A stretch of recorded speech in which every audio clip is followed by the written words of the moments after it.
Good evening, traders. Welcome to the Sunday Open. I'm your host, Craig Shapiro, macro strategist here at NinjaTrader Live.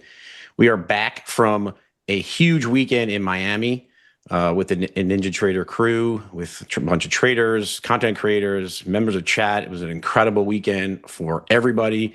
And we are now here for the Open, and unfortunately, we're doing the war thing again.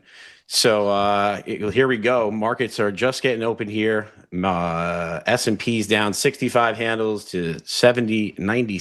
NASDAQ down 255 points to 26,573. The Russell down 1.3%. Bonds are weak. Crude up 7.5% to 88.93. Gold, silver a bit weaker. The dollar a bit stronger. So we're back to the highly correlated war trade. Stocks down, bonds down, dollar up, vol up, crude up. It's the Sunday Open again. For, I guess, the last 7 or so weeks, we've seen a pattern develop where we've had the weekend scaries regarding the war efforts. We come in on Sunday with the gap down. For the most part, we've seen those gaps get bought either on Sunday night or into Monday through Tuesday. In the early part of the war, we saw those gaps roll over the course of the last 3 weeks. We've seen them explode higher. Markets made all-time highs on Friday into the idea that peace was coming, and the president talked that up on Friday.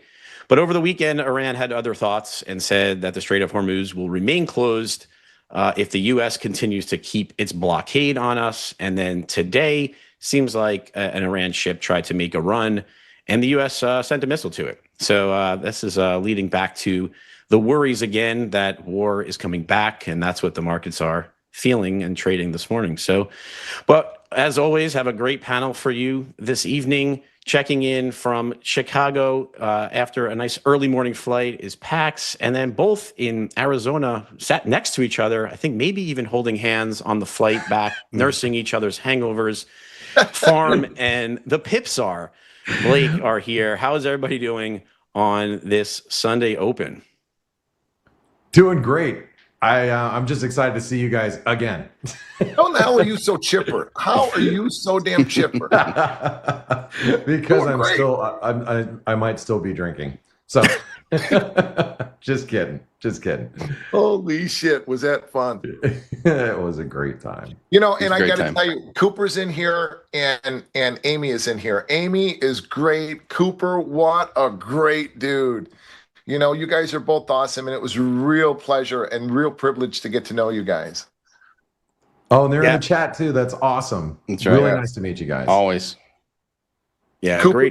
great weekend with everybody there. We had a bunch of the NinjaTrader guys there, senior execs there. We had a bunch of the on-screen traders who are on hosting shows throughout the course of the week were there. A lot of guys in the chat were there. It was really a special time to get out with you guys and kind of, again, put names to faces, right? This is more than just, we see each other and talk to each other in chat and online, and the human touch has been removed. And so to get a chance to go and see everybody and just commiserate and, laugh and drink and eat was terrific. And thanks to the NinjaTrader team who put that on. It was a terrific weekend. So.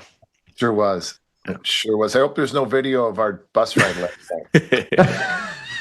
I suspect there is. I suspect the social media guys are already clipping things for distribution once compliance gets through the video reel. So, me and Tanya turned that bus into a party bus. That was so much fun. We even had the bus driver, because of you guys, was flipping the lights on and off. I mean, it was a party bus. It was amazing. And Maggie Lake, love her to death. But we really saw Maggie. Great. Oh, her husband Paul's a great dude. Yeah, that was just so much fun. Yeah. And Salma, I mean, it was really, I know Craig keeps wanting to go back to the markets, but that was really so much fun. I have not been this tired in a long time, and my voice is still hoarse from singing. Yeah. It was beautiful though, Pax.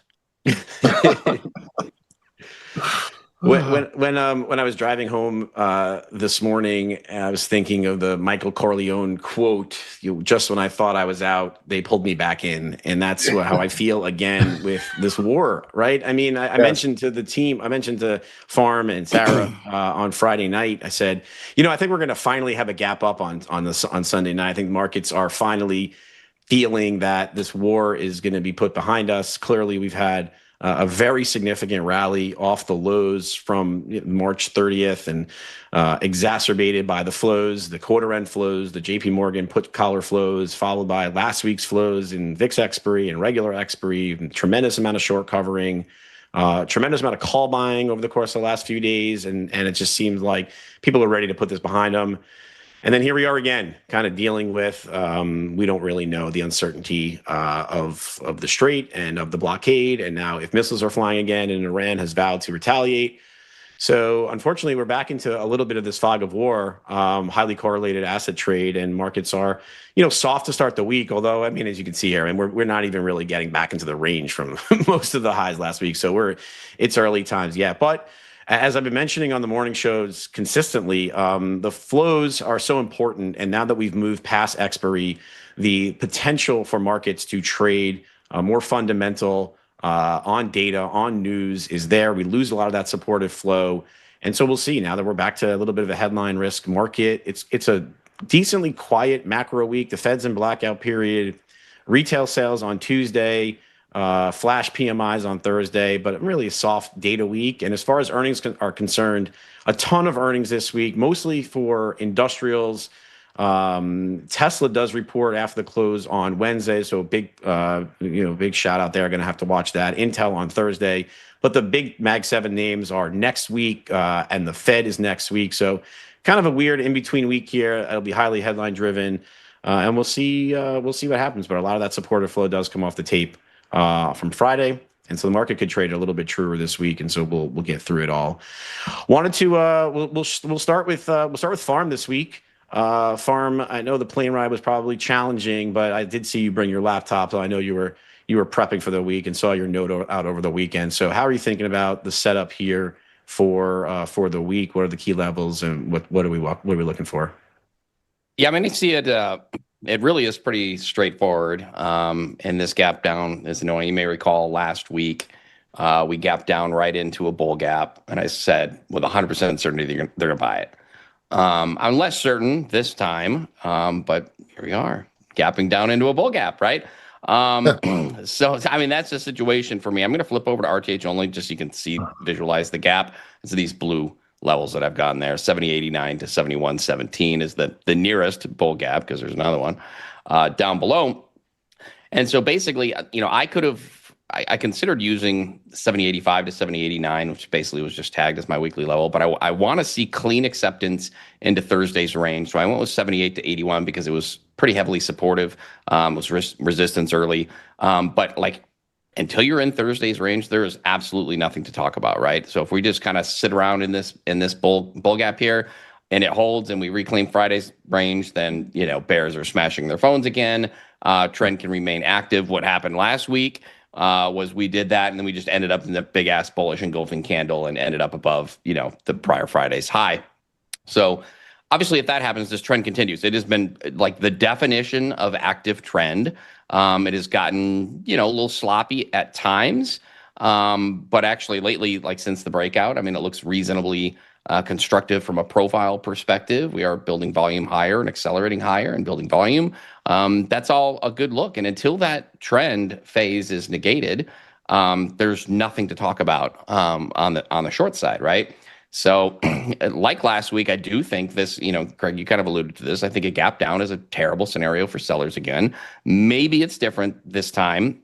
Again, I'm less confident that they're just going to buy this and rip it all the way back up than it was last week. But it's not what you really want to see. You'd rather, like Craig said, you'd rather see an upside exhaustion gap higher that then shits the bed back through Friday's range or something like that.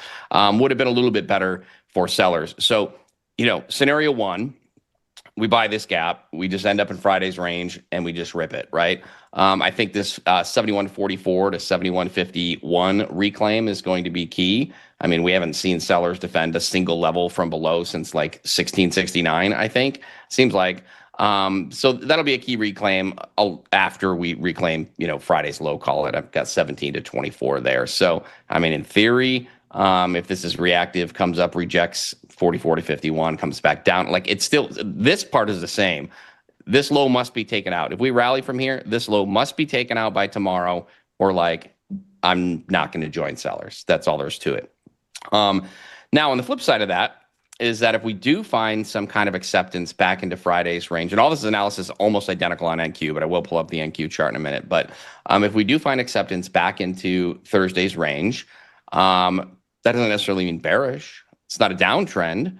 It's just neutralization of this short-term uptrend. So that would form a three-day balance, kind of an ugly one, that I predict would probably end up more than a 3-day balance. But that would bring the daily to balance. You'd effectively have a box in this range here, call it Thursday's low to Friday's high. We could balance out in there. And then there's a decision point from there. Do we break that to the upside, in which case trend continues? Do we break that to the downside, in which case we do have a daily high or low, or lower high, not lower high, I'm sorry. We have a daily swing high, and then we would go seek either a daily high or low, or just, of course, limit down to zero, where it belongs at fair value. But those are the decisions that can't be made until there's some kind of a multi-day balance that forms. So it does not, even if we do end up at Thursday's low here, it's not necessarily bearish. It's just a pause in this trend. And so the bigger move would then come on the break of that multi-day range.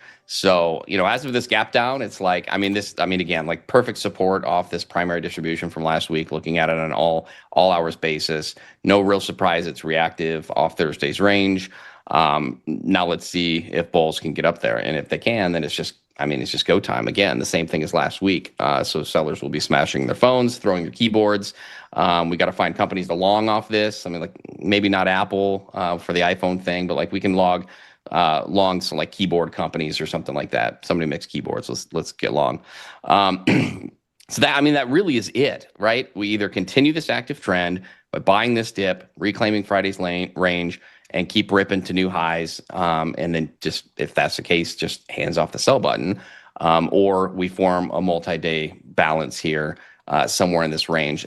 To me, even if we do take out this low at this point, if sellers do find some acceptance back into Thursday's range, say you get below 78 to 81, there's no excuse not to make it, to me, to Thursday's low, which is right in this 42 to 46 half range, which would be a huge potential area. So Thursday's low was 46 half. If we came down, if I'm short because we're in some kind of a downtrend overnight or tomorrow, what have you, I'm looking for any reason to cover once this low is taken, because to me, that's going to be a prospective 3-day balance low. If it just butters straight through, we'll all be surprised, I think. But that would kind of be the target if this does end up rolling back over later on tonight into tomorrow. To me, it's Thursday's low. If they can't make it all the way there, if this 52, 56 spot holds, and then we just fire back above Thursday's high again, you know what happens, right? It's kind of the same deal. So, sellers have a lot to prove. The bid got a little silly on Friday. I was traveling, so I wasn't as intimately involved in the tape. I was more intimately involved with Blake than I was with the tape on Friday. But you could tell, right? You could tell there was massive force buying. It was getting a little bit frothy. People were talking about buying calls for Monday, 100 points up, and it's we just rallied 12% in a couple of days. What are you doing here? So it did get frothy. Positioning now is certainly not short, right? So maybe it's a situation where they dump this back over, and I'll flip to NQ. It really is the same analysis though. On NQ, and I will say, I'm kind of being a tease here. So 2 weeks in a row, we have exceeded and closed above my last upside weekly level. And with my upside weekly levels, I do 2 full straddles, sometimes more than that, close to 2 anyways in the upside. I usually do 2 to the downside. And we've just blown past it and closed, which is these 2 times. It had only happened one other time in 4 years or whatever. I think that I've been doing levels for other people. So it's pretty crazy. So now I'm teasing market makers, and I was a little skimpy with my downside levels intentionally, because they owe me, right? They owe me a close below the last downside weekly level. This is complete bear hopium here. But you see the same exact spot. It's basically reacting off of just call it Thursday's high, right? The upper edge of this primary distribution. Nothing bearish about that yet. It's early. We're going to have to see sellers come down, force balance on a, it'll be a 3-day balance if we trade under Friday's low, which we are now, but on a cash hours basis. But again, if it's just a big old gap down buy, then to me, that's not balance. Even though we might trade during RTH below Friday's RTH low, it's not balance. We just bullish and go, right? Nobody sees that as indecision, I don't think. So that's it. I mean, ES, NQ, it's the same exact picture. We're either continuing this trend higher or we form some kind of a multi-day balance and a decision comes later.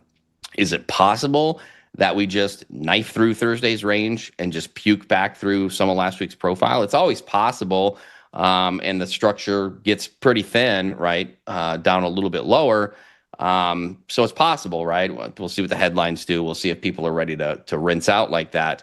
But for me, my base case has to be either, gap down buy back into Friday's range to just rip it, or we form that 3-day balance, which I enjoy balance trading, so I would like that. And then the bigger decision will be, do we break and sustain to the downside, in which case it's short? Do we break and sustain that 3-day balance to the upside, in which case it's a long? Do we maybe peak below that 3-day balance and fail and then rip it? That's a long. Or do we maybe come up and sweep out Friday's high and then fail back in range? And that could be a short. But in that situation, I'm less interested in shorts for this week, if that's how it plays out anyway. Yeah. Before I shift over to Pax, Happy Crab brings up a great point and really wants to know, Farm, was the diet violated at the Miami conference, and where do we sit now? Right. Bears are concerned that there was too much calorie intake, and so where do things stand there? It's definitely not a risk, and this is something that I think Craig can explain better than I can. He understands the liquidity impulse, right? So when liquidity into the market is increasing, the market does really well. Even if liquidity is ample, if it's not really increasing and it's sort of waning, markets can be a little bit weak. Same thing to the downside. If you're really drawing liquidity from the market aggressively, the market just simply can't go higher, right? But if that impulse to the downside in terms of caloric deficiency, it has tapered off, the markets can rally. And certainly, how many bips of easing did we get through the 2-year this year? So my weight's been like flat for 3 weeks. Been very disappointing, but I have been sticking. So they're not going to get any help from me. But clearly my stagnation has given Scott Bessent the opportunity to come in and pump this piggy. So that's where we're at. No, for sure. Pax, first off, great time this weekend. Again, your singing was legendary. But as things stand, how are you thinking about the setup here? It seemed like the consensus of conversations I had over the course of the weekend was people were surprised by the velocity, the V move. Even people who caught it didn't feel like they caught it well enough. It extended too fast. Went too fast. Maybe went too far. How did you think that this recovery has gone? And then looking ahead, where do we go from here? Geez, I don't know. We were talking the other day about like God, you and I have had this conversation a bunch about the tech run up in 1998, 99 when I started trading. All we did was go higher, and all of the guys, Blake and I were talking about this last night too. All of the experienced traders had, were limiting what they were making. We're just limiting what they were doing because they were overthinking things and not acting and reacting enough. If you're trading your process and your process is going to give you, the momentum of the market without having to fade it, then the last couple of weeks have been huge. They've been huge trades, and they've been some of the easiest. This has been some of the easiest markets we've had, for a while. Last Sunday night we opened at 67.95, this is last Sunday on our show, which is our quarterly pivot. And I wanted to be long above that. And Monday's open was 68.30. 68.30. I tweeted from the plane, on Friday, an upside target of 70.90 and above that to 71.95, I think. I didn't realize that we were trading at 71.40 when I tweeted that. So if you guys in the chat have a a trading process that's consistent, repeatable, and scalable, then trade it. We're not, as traders, you're paid to react. So when you're sitting here listening to Farm and his analysis, that is a great reactive analysis. And for me, I want to see 70.46 Thursday's low. Coincides with the old all-time high in the S&P. That's got to hold. 70.43? We broke from 70.43 down to 63.59 or 63.53, in the break in the war. So, that needs a hold. If 70.40 to 46 doesn't hold, then we're gonna fall apart, or at least or we can trade in a range anyway, just bounce around in the range a little bit. I have no idea if they're gonna, if we were talking before the show started. I don't know if this is going to be a little bit of an opposite of what we've had the last month. Where we gap down on Sunday, rally up, and then slam it. Do we rally up, and are we, and is this? Did we come up so far so fast? We so overbought in the short term that we're going to fall apart from here? I don't know. I don't know. I'm more of the mind that we're going to probably find a range to sit in base here, for a little bit of time, and then see where we're going to go. Gold is doing nothing but trading in that 48.60 range that we've talked about the last month. Crude rolled, so crude is trading at $88. June, in the middle of rolling anyway. So June is rolled, and bonds are kind of doing nothing, sitting in that range. So, I'm going to wait and see. I'm going to wait and see. The market was going to, we will continue to react to, tape bombs from the war. But I think that we find a little bit of a range to kind of trade in a little bit before they decide to either take us higher up to 73, whatever we're going to, or back down into the 69 handle, 60 back down to the yearly opening range. But I like the fact that we blew through the yearly opening range last week. That was fun. Profitable, as long as you don't overthink it and react. Yeah, I agree. And that's something I didn't add. Just the risks if we accept it. I put a video on X, actually. It's pinned. So it just was like, why you may not want to fade a multi-month balance break to the upside, but, also what, a swing high would look like. And, part of that was basically forming a 3-day balance or more right around the breakout level. And like Pac said, 70.43 was a prior ETH all-time high. And I want to say 31 was the RTH all-time high. I've got 42 to 46.5 as a big spot for this week. So if we do end up trading down towards Thursday's low and we then break that balance to the downside, then there is significant risk. There is risk, just like when we reclaimed November's low and reclaimed that yearly level that sat just above it. The risk was that it comes all the way back up. Now, could sellers defend a lower high in that situation and drive it back below the breakdown level? Sure, they could have. They clearly did not, right? I would say, so there is potential that it just pukes to hell, right? But, and I'm being serious about this, bulls do tend to get away with things a lot more than bears do, right? Because the markets are designed to go up and to the right. So I feel like it is much more likely that bulls would defend some kind of reasonable daily high or low, even if we find acceptance back below the all-time high. But know the risk is there, right? So you can't just blindly buy and think, win, moon, win, Lambo, just because, the last few weeks were crazy. You have to have your guard up and be smart about it.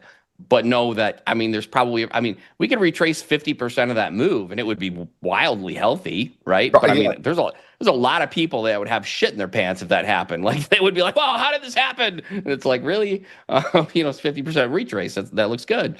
But that's where we're at. So know the risks, and then know how that could be negated, right, with a rebreak. So yeah, I'll shut up. So our buddy over here, Blake, can get going.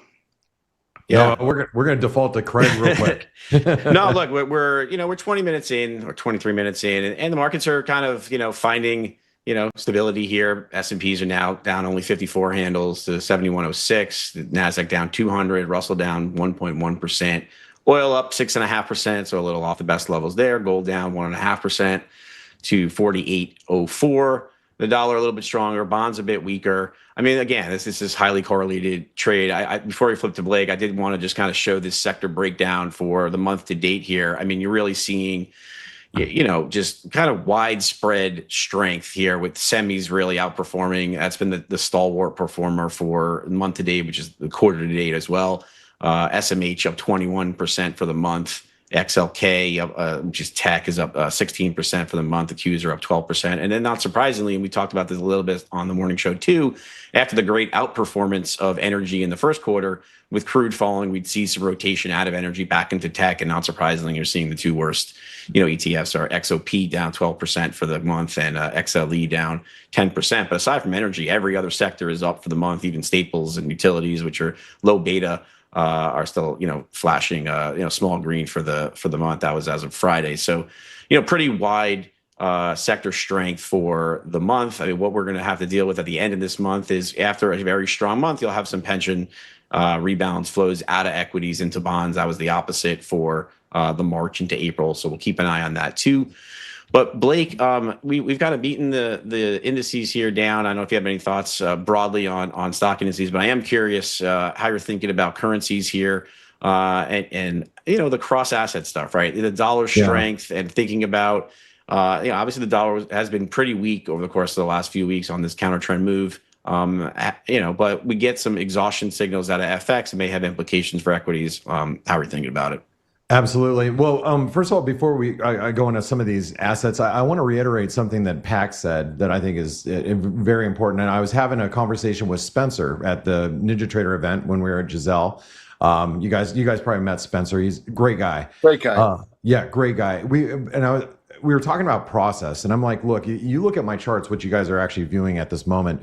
My charts, the same fib levels, the same trend lines. I use the same stuff I've been using for literally since the 90s. Like when I used to draw this by hand, when you used to print out charts, download them all, print them all out. I'd have 300 pieces of paper with, protractors and rulers and doing fibs. And look, if you find a process, what Pax is saying is you find a process that's repeatable, that you do, that's good for you, and then you apply some size and control your risk. I mean, that's really what trading's all about. Yes. We can give you some good ideas, good levels. Any really big size trader that I still know to this day, they still text me and they're like, Blake, what level are you looking at? They don't care what my chart looks like. They don't care. They know they're looking at their own stuff. What level? Because that I know is going to be a reactionary spot.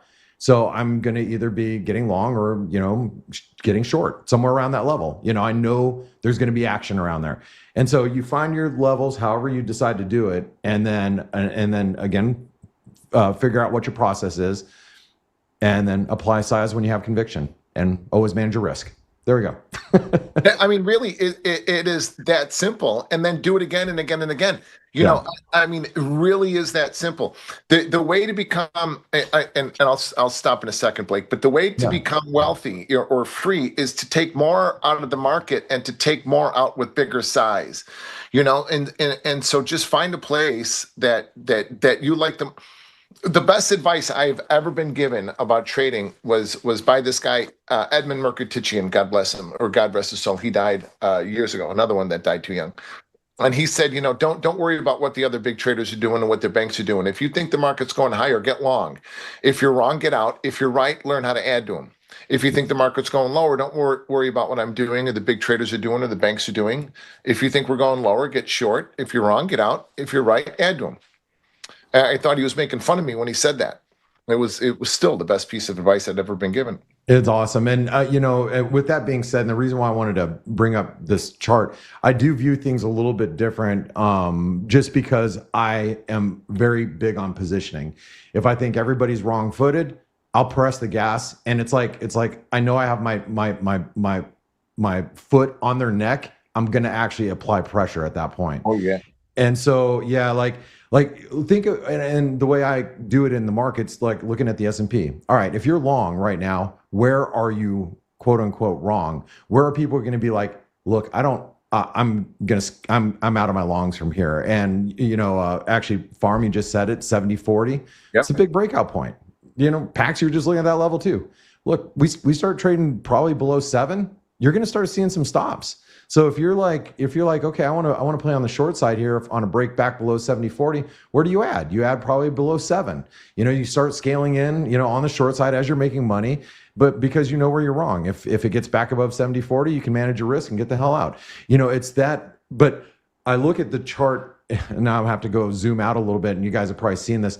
This is a channel that's been formed since the COVID lows, like literally when we, closed the world for a few months.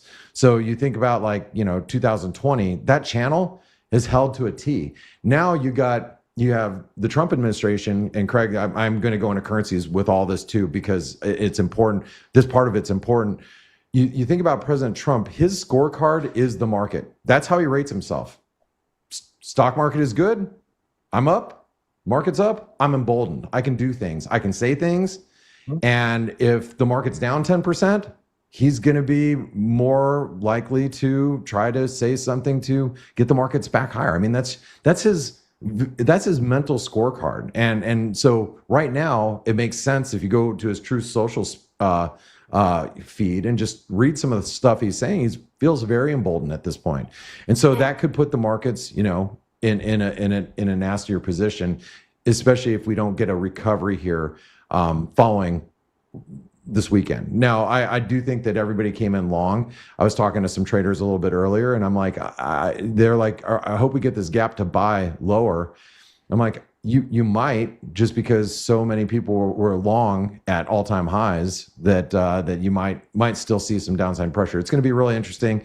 But if you take it over to currencies, and I'm just going to pull up like the 6A, which is the Aussie dollar. If you guys trade the futures, you can see the Aussie dollar was just sitting at all-time highs. We reversed late in the day on Friday, which I thought was pretty interesting. We saw a nice little reversal. But now, you got traders that are trapped again at highs. They were getting squeezed. If you were short, you're closing them. And there's probably a lot of people that said, "Oh, look, we're closing at all-time highs. I might as well get long a little Aussie.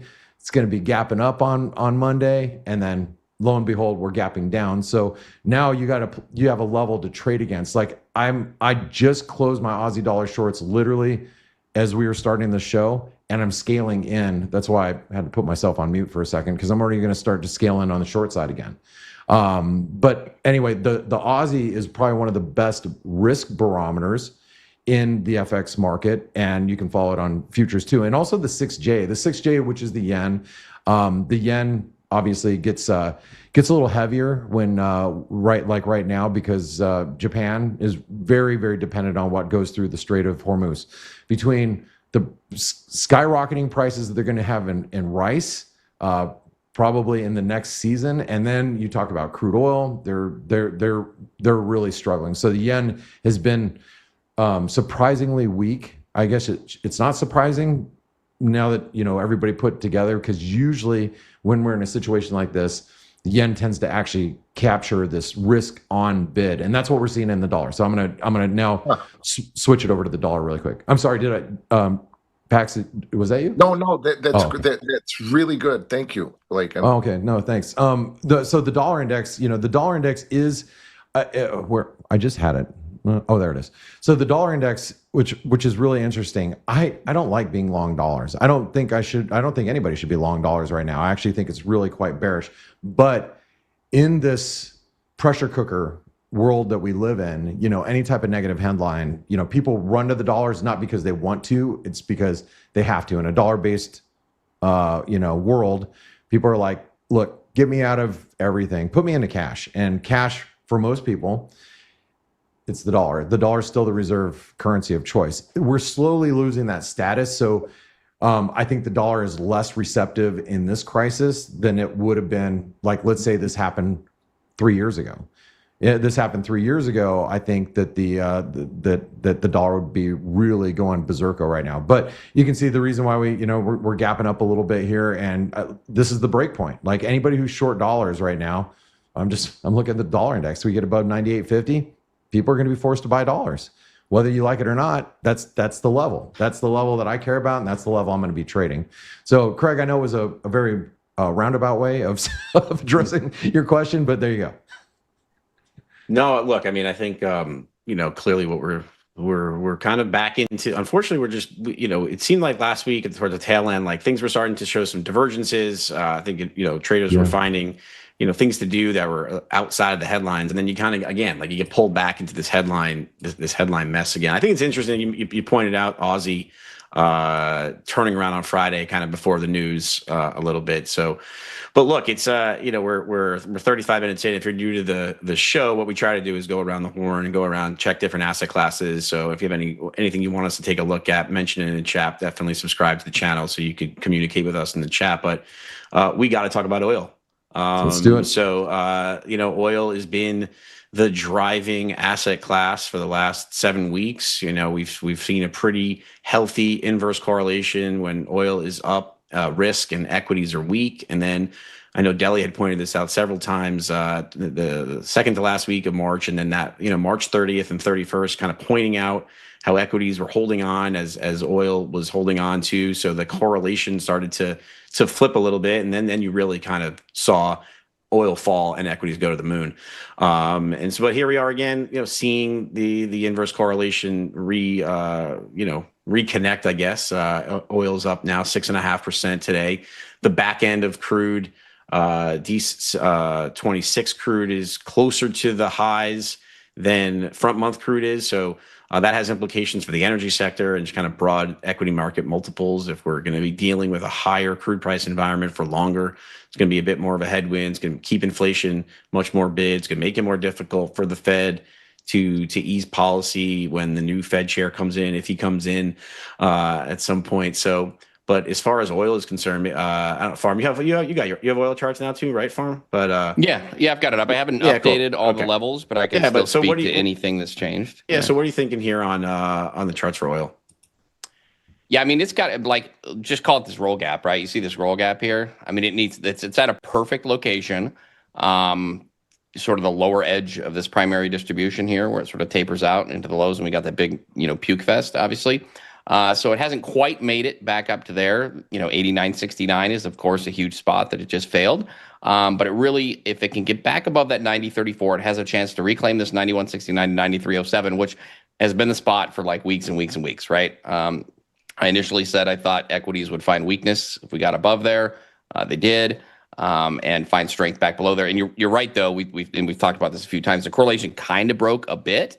So I think we definitely need to be watching very closely to see if they sort of start to tighten up with respect to that correlation or inverse correlation, I suppose we should say. But with crude, if you're just trading it outright, I do think it's going to need to get back above this 90.34 at least. And it may not be a clean path through this range the first time, but I feel like if it gets back into that roll gap and actually holds within there, it's probably going to close it, which puts it in the 93s anyways. And that would be a good look for it. Otherwise, I think if this ends up being like the overnight high, right, we probably just fill in some trash structure from the move lower on Friday, I guess that was. So that would be my read on crude. But I mean, big spot basically off the lows. Again, don't have fully updated levels, but pretty much anything under 80, like 79, 78, 69, I think was a big spot. Really this breakout move and back test right around here in the 78 area, 78.40, 78.50, 78.20. Big spot. So I mean, as long as it broadly holds there, it's not, going back to 60 anytime soon, but it is going to have to get some reclaims here. And for me, the first one is going to be getting into this roll gap and finding some strength up there. Otherwise, if we just get, some kind of gap fill reversal back under 90.34, I think it's going to stay a bit flaccid. And mostly for now, I would expect structure repair until it does that. So clean up some of the structure, maybe build out a fresh distribution down here, call it the 80.50 range to maybe 86.69 below this primary distribution from last week, and really where all the volume was. You clearly have a lot of traders off sides, putting a lot of pressure on this. Did they, have all the longs blown out? Do they all liquidate? Does it clear the path for upside, or are they just still trapped? And that's gonna be the question. And given the amount of call buying that there was in the crude complex, I think, along with just outright futures, there could still be some trapped longs in that tape. Yeah, I got to think, like, there was no ships going through today. There's a ship got attacked today. There's heightened uncertainty about the double blockade, and yet I feel like crude's not even up I don't Right. know. I mean, we're 6.5%. Front month trading 87 handle. We were up at well over 100 for quite some time. It just the umph is gone. And look, the back is trading. Like I said, it's trading a bit firmer. I mean, the December 26 is up by $74. The high was only a little bit over 80. So we're kind of closer on a percentage basis to the high in D's crude than we are in front month. But Pax, you surprised that we're not that crude just kind of meandering here? It's strong, but not really getting away from us even here on this on the Sunday open here. Yeah, I was expecting a little bit more of a reaction. So, crude has been such a great. Let's remember where we were last Sunday night. Just in a week, Monday's opening range in crude was 103.56. Last week's crude opened at 102. Well, I don't even know what the low was Friday. We were too busy. 79. It was 70. It was 78.97. All right. Yeah. So 79. I mean, those are huge moves. The ATR is $8 or $9. I mean, this is just, crude is a great trade, and if you can locate the area, like we were saying in the S&P, if you can locate the areas, it's you've got a lot of a lot of money to be able to pull out of the market there. So, I don't know what to expect of it. I really don't. I want to see where we open tomorrow, and I will trade the breakout of it. Crude has been just a phenomenal opening range trade. When crude sits, and it's just kind of a range trade, that I'm going to trade the levels more often. When crude is volatile and crude is breaking out, like we did in when Russia in Ukraine war kicked off, and when it was breaking out, and then when it fell apart, it becomes a phenomenal breakout trade from the opening ranges, is kind of your daily pivot. And those ranges pay dividends. You take a runner home, and now instead of just having, $1 or $1.50 into a trade, you've got $4, $5, $6, $8, $9, $10 in it. You've got these huge moves that the market is giving you with taking more out, than just a few cents, and with a little bit bigger size. So, look for your spots to trade them. What was that level, Farm? 90-40? 90.34 is basically was the lower swing high that we got right after contract roll, 2:30 in the morning. 90.34. Call it 90.40 works. We get above that, then we get back there. You've got trade selection. In here, I don't know. I don't know how you select. I don't know how you manage your risk, and I don't know how you select your trades in this right now. It could go anywhere. I'm looking forward to the opening ranges tomorrow, though. Opening range for the week opened at. Remember we're June, so we're open at 88.15. So all right, we're down 20 cents. Who cares? 30 cents. Yeah. So let's see what we're gonna do. Blake, I know we have your chart up there. I see those moving averages. I don't know exactly what the duration is, but it looks like the orange is about to head under the red line there. Is that 50, 200, or what's the? Yeah, it is a 50 and a 200. And it's funny. I shouldn't say I don't using moving averages. I keep them on there because I know every trader on every desk at every bank is keeps an eye on a 50-day and a 200-day. Yeah. So, I always reference them, not because I'd like to trade off of them, but above or below them usually keeps me, kind of kind of my true north direction a little bit. So, but that's what they are. Yeah. No, it's just, again, with all the headlines and the Strait being closed for 7 weeks and the production issues offline, we had talked about some of these blow off tops in various asset classes over the course of the last several months. We saw it with, the rare earth names last fall. We saw it with gold and silver earlier this year. And then clearly with oil at the beginning of March. And it just, was it going to be a blow off top and trade, consolidate and make new highs, or are we just going to continue to, meander?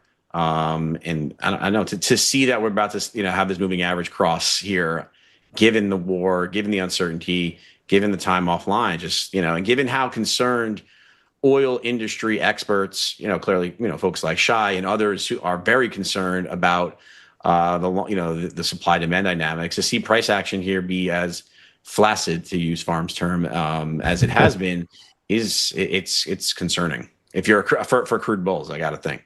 Yeah, yeah. It's I'm actually quite surprised. I'm just with you guys and understanding like why aren't we trading back at 100 right now? I kind of don't get it because I think everybody expects to get some sort of stream of good news at some point. So yeah, that's what I would think. Anyway, No, I think the president has made it very clear the direction of travel that he would like to see across a variety of different asset classes. He wants stocks up, he wants yields lower, he wants crude lower, and he doesn't mind the dollar lower. So to the extent that you find yourself trading against the president, which I tend to do sometimes, you have to know that you're fighting an uphill battle, and there's clearly opportunities to monetize P&L when you're correct, but you got to be careful because the human VVIX machine has a tendency to act much to your chagrin. So yeah. I want to shift to gold. We haven't talked too much about gold. It's been on the inverse side of this correlation trade. So it's when stocks are falling, gold's falling. Last week and the last couple of weeks with stocks rising, gold had been rising. Ultimately, I think gold is going to diverge from equities and show more strength, particularly if the economy struggles and central banks are kind of forced back into more of an easing posture later this year and into next year. So far, that correlation breakdown hasn't really happened yet. But Blake, what are you thinking here on the gold chart? I mean, I was just pulling it up intraday, and I knew at the end of last week we kind of popped our head above it, and then came back down. And I was actually looking at a CFD because a lot of my traders are international, so they tend to trade gold CFDs. By the way, I was just talking to our broker partner that we use out in Australia, and they said they had some of the best volumes from gold trading because gold's been so active over the last several months, and previous to that, at the beginning of this year, that it's been a real big swoon for so many traders because gold's so active. But the failure here at the 618 retracement, that's always a kind of a big one for me. It's you notice out of my fib levels, it's the only one that I haven't read. It's the golden Fibonacci level. So when it gets hit and then it reverses, then we have a little bit of a false breakout. That's like a double whammy for me. It's like, shoot, I don't know if I want to be long, or at least I know if it where to be long, which would be right above Friday's highs. We get above 49.30, then it's game on for the bulls. But for right now, I'd probably I personally have a little bit more of a defensive posture, and I don't know what's moving gold either. It's a weird one. Like I know everybody struggles with it from a flow base. Like, is it being sold to buy more crude, or central banks more involved right now, or are they not? What's actually, is it a risk? Rock, I guess. Is it a risk trade, or is it not? I don't know. But that does make me a little nervous right now. Just the key level reversal at a key fib. So well, it wasn't it last week that China bought 5,000 metric tons. I think it was. But I mean, how impactful was that then last week? Or unless we're finding out, we're finding out after the fact too. Right. Yeah. Maybe that might have been the catalyst that got us from, let's just say 4,500 to 4,800, which to me would make more sense. So does that go, does China's recent purchase go back into the debasement trade? So just more reasons to be short dollars? I think so. I think that they as many central banks are just trying to diversify as much as possible away from the dollar. So I believe in the debasement trade to a T. And so I think that's has a lot to do with it. And I think that's why the dollar, just as I was saying a little bit earlier, Pax, about the dollar, it's why the dollar hasn't been as responsive as it should have been in this risk-off environment that we've seen. It's just because people are using the rallies that you see in the dollar to kind of diversify away from it. Yes. So, yeah. yeah. So right, the capital flows, and then how does that play into crude? That was an interesting point. Yeah. And well, it can, because now you gotta, I gotta own crude. I gotta sell whatever I can to get crude. Right. So, right. Yeah, I mean, that's it. That's it. Yeah, we saw I think Turkey was doing that. Turkey, there's been some talk about Turkey selling gold to raise dollars to buy oil. Probably other countries that are similarly strained. Japan, Europe, the UK, biggest energy importers. I don't suspect they're selling crude. I suspect they're selling treasuries, though, in order to raise dollars to buy more expensive energy as their current accounts start to blow out. So I think that part of the bond weakness, with the gold weakness, that kind of makes sense to me as well. But Farm, any key levels on gold you're watching? Just a couple that I would watch. The big one for me for this week is going to be, just call it 47.70 to 47.80. I think really a little bit more clarity and potential strength above 48.03. As long as it's staying in this primary distribution from last week, I think it can be okay. I do think you can see some weakness below that 47.70 though, at least down to 47.10, 47.25. Where it probably would be managed on any kind of a short if it is a continuation short to be had. But that's all I'd really look at. It's kind of in a multi-week balance here, so it's not doing a whole lot right now. But it could still have some really good trading ranges anyways. I think broadly, if this holds in this 48.03 can stay bid into the open, you'll probably get a gap fill at least. And I'd probably look for a little bit higher, maybe 48.50s, mid 48.50s. So I could make for a nice trade, but I do see some weakness below there. And I mean, you guys are right. Like, what is it trading with? Like, at times it is traded like a high beta asset, and then the war gets escalated and it sells, and you're like, wait a minute, I thought it was like a safe haven for like a geopolitical conflict, and it's definitely been a weird one. So if you're playing your macro hat with it, maybe it hasn't worked out very well. Price monkey hat, probably the way to go with this one. Yeah. I mean, look, and then I wanted to just shift quickly to bonds. One of the things that has surprised me about the equity strength, if you look back, I mean, back to February 28th, let's say back to the pre-war, yields are higher, energy is higher, and stocks are higher, right? So looking at the bonds here, that we had the breakdown, the gap down on March 8th, looks like, and as equities have made new highs, bonds really haven't participated. The long end really hasn't moved, much back to getting those yields down. I think bond market's becoming a bit more concerned about the duration of the energy issues and the supply chain, and some of the overseas holders of treasuries potentially buying. But Pax, I know you look at the long end a bit here as a catalyst or a trigger, or just as indicative to your process. What are you thinking here on the bonds? I think I think the bonds have another point at least in the upside here before they reach the area that is going to make the decision as to whether or not they're going to continue higher. So I love the low that we set last month. That double bottom at like 111 23 25. And now we're free to trade back up to 115.08. So I don't want to trade a 30-year at all until we get back up into 115.08, and then we'll make a decision. And I want to see how the bonds are going to play on gold. Gold is still trading. The fib, I think that Blake is talking about, the exact halfway point from the all-time high of 56.26 in gold to the low of the move of 4,100 is 48.60. So that's the dividing line here. So I want to see what the bond, the bond's catching sort of a shorter term bid here, trading up to 115.08. How that's going to play into some of the capital flows with metals, and also into crude. I didn't think about that. That was a really, really good point that both you guys made about Turkey and selling gold to buy crude, or buying gold and selling crude. Who knows? Yeah. But it's interesting. You have to pay attention to the capital flows, especially when you guys get positioned. If you use, if you're going to try to trade the capital flows, let the market get you into a position.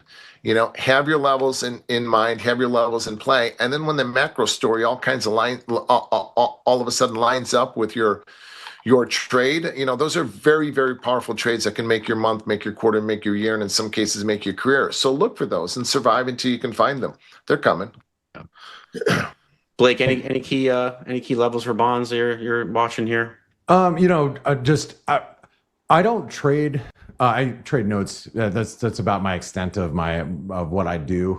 I don't trade the long end usually, but I still look at yields, but I think Pax pretty much put out the levels, because you can see if you finally break the 115, I think you said 115.08 packs, which would be like right here, those highs. Yeah, it looks like, I mean, that's, again, it's like the key level. It's where you're going to get a squeeze. The flip side is, and I can zoom all the way out just so you can see a long-term, see how bearish the long-term structure of the ZBs are. That just suggests that we are going to eventually going to break down. I don't know if it's today or this week. Maybe we have to get past this whole situation. I'm not really too sure. But overall, it looks like we should break down and yield should be higher. And I mean, we've made this case many times, Craig, about higher yields globally, all over the place. When you see boons ripping, yields ripping, gilts, JGBs, and they're flying around and they're just cruising higher. It's like, man, we're gonna have a world of like higher bound rates pretty much. And I think this war is going to get a little bit more expensive, and markets are trying to price that. So yeah. Hey, exactly. I was going to make mention of something really quick. We have some pretty big earnings this week. Did you guys notice? We have like Tesla on Wednesday, IBM on Wednesday, Intel on Thursday. TXN, it's a decent. I mean, the big cap guys are all next week, but we'll get a good read from a lot of the industrials, Boeing, GE. I think, look, like corporates are going to have to start delivering, information about how they've been impacted by the war. How has the supply chain impacted them or not? Is the consumer holding up in an environment of elevated gasoline prices or not? And so last week we had the big banks, and it was kind of mixed. Numbers were okay. Reactions weren't terrific across the board. Citi was good. JP Morgan was worse. Goldman was mediocre. We had some industrial earnings. We had Netflix, which was a surprise and was pretty weak after the close on Thursday. And so I think earnings this week will be very important. Keep an eye on Tesla after the close Wednesday and Intel on Thursday, but as long as this fog of war stuff is kind of top of mind, it puts that a little bit, to the background still.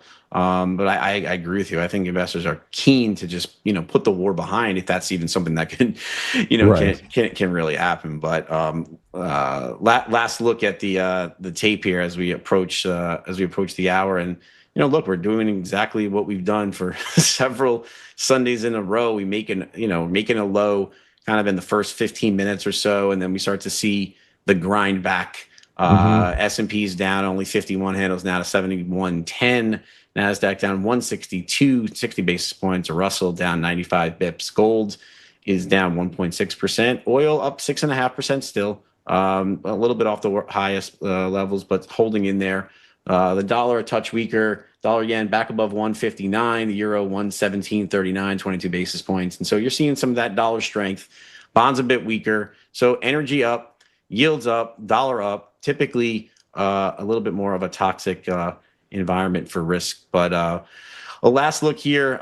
We like to close it out with Bitcoin before we get to the crypto closeout, and just a little programming note. I'm going to be hanging out here with Follis for first 15 minutes of the crypto closeout, just to kind of talk about crypto as an asset class. How has crypto reacted over the course of the last few weeks, with this risk on move? So we'll really get into it with him and kind of, get a perspective on how crypto fits into the broader investment landscape, and whether or not traditional finance guys are finding stuff to do there, or is it, more of a, wild west stuff. But we'll see. So looking forward to that at 7. But Craig, you were at the bar on Saturday when Danielle DiMartino Booth came to the pool, and I mean, we had a long conversation there poolside about Bitcoin, and she's like, she says probably how you all feel, and I feel as well.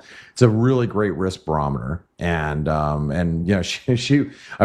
we went in literally like a 20-minute conversation about Bitcoin, and which is great. So, but some of those conversations are really good to have at those live events. That's why you guys should get there if you can. Make it to these events if you can get there.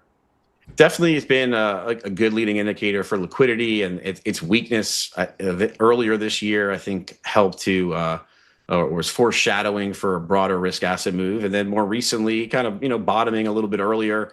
The reaction of Bitcoin to the upside here has not been as aggressive as I would have thought. But Blake, maybe I'll just give you the last word here on the chart here. What are you seeing here? Channel resistance. It held. I've been just telling people, as long as if it gets above 80, if it gets above 80,000, I think we squeeze. But it's really struggling to even do that, and that is a little scary to me. Like, because overall, like if you look at just it's the retracement's so shallow. So whenever you have a shallow retracement, that means you don't have a big bounce, especially after the move from the 130,000 level. We haven't even been able to capture 24%, which is a very shallow retracement. So if sellers really do step in, that's not going to be a very bullish sign. So I think 80,000 caps us, but I think buyers should probably be stepping in around 68,000 again. Yeah. Well, guys, the hour is behind us. So I want to thank you all for speedily getting home from Miami, taking early flights, dealing with the hangovers on the plane. Thankfully, Blake and Farm were able to cuddle up together for that long flight back to Arizona. But it was excellent, and really appreciate spending that time with you. Great to get face-to-face time and just kind of making memories here. So we do it on every Sunday, but it's good to get out in person, and and as the old quote is, "Well, fuck it, we'll do it live." So but thanks, guys. Really appreciate you guys being with here again on the Sunday Open. Thank you all. Thank you. Have a good night. All right, well, we're going to do something a little different this evening. I'm going to join Follis. We're going to talk about crypto. We're going to talk about Bitcoin. We're going to get his perspective on the moves he's been seeing over the course of the last couple of weeks. I'll try to help him fill in some macro color if he needs anything, and the crypto community wants to hear what's going on and how he thinks about global macro and all the different asset classes and the different correlations between assets, the impacts on Bitcoin. So let's bring in Follis here. Hey, brother, how's it going? Hey, how you doing, Craig? How you doing? Doing well, thanks. Sounds like you guys had a fun time last week. Yeah, this weekend we were down in Miami, a bunch of the creators and traders and ninja folks, and it was a blast. Just kind of we were so used to being behind the screen and on Zoom and over text and over DM, and so just to get out live and mix it up is always a good time. So. Yeah, 100%. I completely agree. Yeah, when you're dealing with semi-anonymous profile pictures and things of that nature in this eternally online space, yeah, it can be great to just put a few faces to a few names. For sure. So, but we were closing there at the end there. If you heard, we were kind of talking about Bitcoin, and it's become something that I think Bitcoin specifically. Cross-asset folks, large institutions have gotten in. They're using it as a risk barometer. They may be trading it or not, but for some time, just kind of been the only read anybody could get over the weekend. So you get a negative headline on the war, and well, what's Bitcoin doing, right? So, but I'm curious, how do you think? We talked earlier in the show about this risk on bounce we've seen over the course of the last 3 weeks, and concerns about the war dissipating, volatility being removed, the ceasefire, and hopefully the end of war, this weekend notwithstanding. But how has crypto reacted, would you say, to that environment? Have you felt like crypto's kept pace with what we've seen in equities as it diverged? What do you think? What's been your overall take on this bounce here? Yeah, I mean, I don't know what I ever, in recent times, say that crypto has been keeping pace with equities. I mean, it's struggling not to fall too far behind has been the name of the game, particularly since we kind of put that high in October. But yeah, I mean, it's unprecedented times in a sense, in as much as you can say that about such a new asset class. But there's so much headline risk. We have a guy in the White House who's tweeting 10 different things a day, and it seems to be moving the markets all different directions. We have, sovereign nations coming out and saying this, that, and the other, confirming, denying. And it's definitely a headline risk heavy market environment right now, which makes it tough. I'm not going to lie, it's been tough for a lot of crypto traders are finding this price action hard to trade, hard to get a read on. And I empathize. It makes a lot of sense because the wrong news headline or the right news headline can send price, can send price either for you or against you. And that's quite a tough environment to trade in. You guys are no different on the equity side. It's the same idea, but I guess with a risk on asset class or a greater beta asset class like crypto, especially in altcoins, yeah, you feel the effects far more strongly. So I guess the answer to your question is it hasn't been an easy time, particularly I would say over the last 6 months. We're actually we just passed the 6-month anniversary of 10th October, which I'm sure you'll know was the biggest crash by a factor of something like 10x, the biggest crypto crash in history. And the market is still feeling the fallout of that event because we're seeing guys that took a hit on that day and were maybe hoping for some kind of recovery on altcoins. We've seen plenty of altcoins run the 10th of October low and start trading below those lows. And these are in many cases lows that were minus 60, minus 70% from that, early October price. So look, it's been tough. I think the amount of headline risk in the market makes the trading conditions quite uncertain. But one of the things that you guys mentioned on your show just an hour ago was, we're not paid to predict price. We're paid to react to price. So I think that's something that I've been stressing to my guys is just, if you're unsure about taking a position, if you're unsure about jumping into a setup, just wait for price to give you the reaction it wants and then trade with the trend rather than trying to guess where the current trend will end and then jumping in or knife catching, whatever it is. Right. So would you say you're seeing similar dynamics from a market cap perspective or a Bitcoin dominance perspective over the course of the last 6 months? Like Bitcoin's held up better and more of a risk offsetting. Some of the other smaller coins or altcoins or shit coins, for lack of a better word, have been performing worse. That's interesting. I'm just trying to understand like how the liquidity, into the space has been as money been flowing in, has it been flowing out? Because I still think that there is some indicative, understanding there, right? If there are many coins or some of the more less liquid coins are making lows back below the October 10th levels, I mean. On the margin, if I put that into my risk hat or my macro framework, that's a negative flag for me, right? If there's, that doesn't suggest to me that crypto is getting supportive flows at a normal, I don't know what's normal, but a risk on tape or a risk on environment would be seeing. Yeah, I mean, the dominance thing is interesting because I think a lot of guys, that's kind of the story of this cycle for many has been, this slight disappointment with the lack of new capital, with the lack of new innovation, with the lack of maybe the same kind of alt season that we saw in 2021, in 2017. Those kind of returns, we didn't see them in 2024, 2025, with very few exceptions. We had a mini alt season in November 2024. We had a mini alt season in kind of summer last year. And you can actually see these on the Bitcoin dominance chart. You can see these areas where money has flowed from Bitcoin into Ethereum, Solana, into the majors, then into the mid caps and down into the low cap coins, and everything kind of ran. And you got some coins were doing like 3, 4, 5x off the lows in a matter of weeks, right? But we haven't had that sustained upside price action that a lot of people were hoping for. And I think that dominance is a very interesting chart because it kind of tells the story, right? We've just had this slow grind up on dominance. Any drops that we've had, at least any drops that we've had this cycle have been bought back into. I mean, we're kind of currently seeing that now where this big drop that we got last year in Q2 and Q3, everyone was saying, okay, boys, this is it. This is the alt season that we're waiting for. This is the money rotation this is the money rotation that we've been waiting for. And then we got hit with 10th of October. And since then, dominance has just been stabilizing. There's no real indication that any more money is flowing into altcoins. And I think, to be honest, it's not really the market condition to be trading altcoins that heavily. And the reason I say that is because, quite simply, a lot of these altcoins are down 80, 85, in some cases 90% from their 2021 highs, right? And you're looking at those, and it's just this sustained multi-month, in some cases multi-year downtrend, right? And it's like, what's the play there? There really isn't a play. I mean, if you want to accumulate those coins, if you have a bullish outlook on these coins for next cycle, that's great. Yeah, maybe start DCAing into some spot. But it's very hard to jump in on a leverage long on a coin that's been downtrending for 2 years, because you're just standing in front of a moving train trying to pick up pennies off the track, right?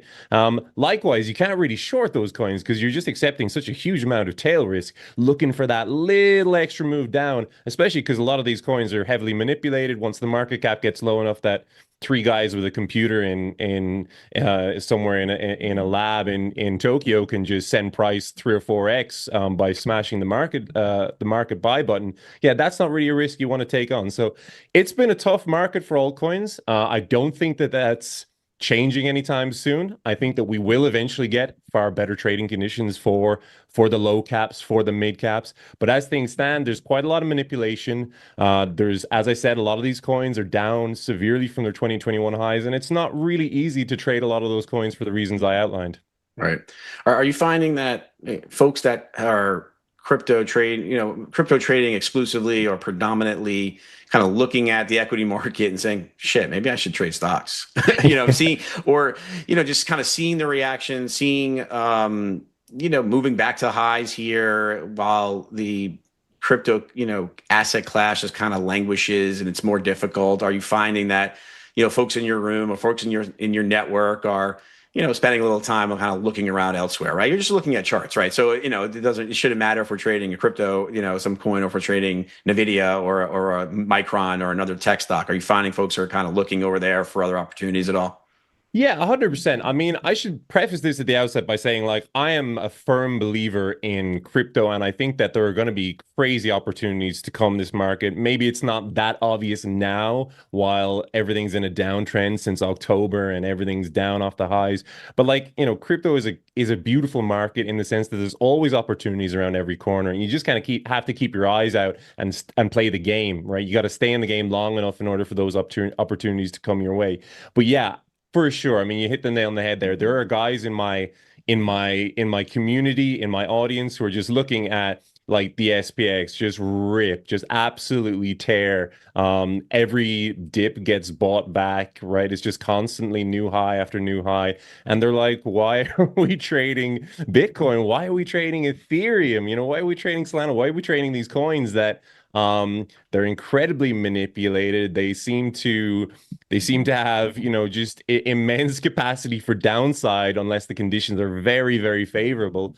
And then, more recently, I mean, my guys were looking at precious metals, right? We had gold and silver rip. Then, of course, more recently, we had oil rip. And yeah, there's a lot of, I would say that there's a lot of guys now who are just looking at other markets and wondering, why am I still trading Bitcoin? Why don't I jump ship? But I guess that's just the nature of a bear market, is that guys are always going to look at the markets that are trading quote unquote easy mode, and they're going to say, well, I should be over there. And I think it's a little bit of a cautionary tale in many senses, because I got into crypto in 2021. I joined the absolute peak. I was the guy, when people talk about retail joinings and retail are going to come and you can sell your bags to retail. That was me in 2021. Crypto was all over the headlines, man. I was like, hey, I got to get into this. And I joined and immediately bought the top of Doge and Ripple and all these coins that have since gone minus 90% from their highs. And in many cases, a lot of the guys that I started trading with that year, over the subsequent years, they crashed out, or they just left crypto. They went trading Forex, they went trading something else. And a lot of those guys then, they missed the big bull run that Bitcoin had when it moved up from the kind of the low teens here, what was it, 14K up to 125 or 126, whatever it topped out at. And I think a lot of those guys, I remember chatting, and they were feeling a little bit of FOMO, a little bit like, oh, well, maybe I should have kept that Bitcoin that I sold. Maybe I should have stayed in the market. Maybe I should have had one eye on the Bitcoin chart just to stay a little bit more involved. And that's just the nature of markets, right? You're always going to be attracted to the new shiny thing, the thing that's given the big amounts of price appreciation. But I think that, you have to look at these things long term, right? Are you trading these markets because you want to make crazy money right this moment, or are you trading these markets because you want to make money over the long term? And I think that most sensible traders will give you the latter answer, in which case you're looking at this thing not for the price action we're seeing today, tomorrow, next week, but for the price action we're going to see over the subsequent years and how best to capitalize on that price action. Right. I mean, for me in 2020, what really, had, kind of putzed around for the 2016 through 20 cycle pretty poorly, like, to your point. And what really got me in 2020 was the money printing, right? And the narrative around store of value. This is for Bitcoin specifically, the narrative around store of value, the fixed supply, moving out of dollar, moving out of treasuries, an alternate place to keep wealth, et cetera. And so one of the things I've kind of kept an eye on is, it seems to me Bitcoin specifically, but broadly speaking, crypto kind of needs that liquidity, right? It needs the deficit spending to accelerate. It needs the Fed money printer go burr meme. It needs to, feel that. Do you feel like that's what's missing right now, is you kind of don't have that liquidity spigot and the narrative that the Fed is really pumping, right? The Fed's not easing right now. The Fed's always easing there. The balance sheet is rising again, but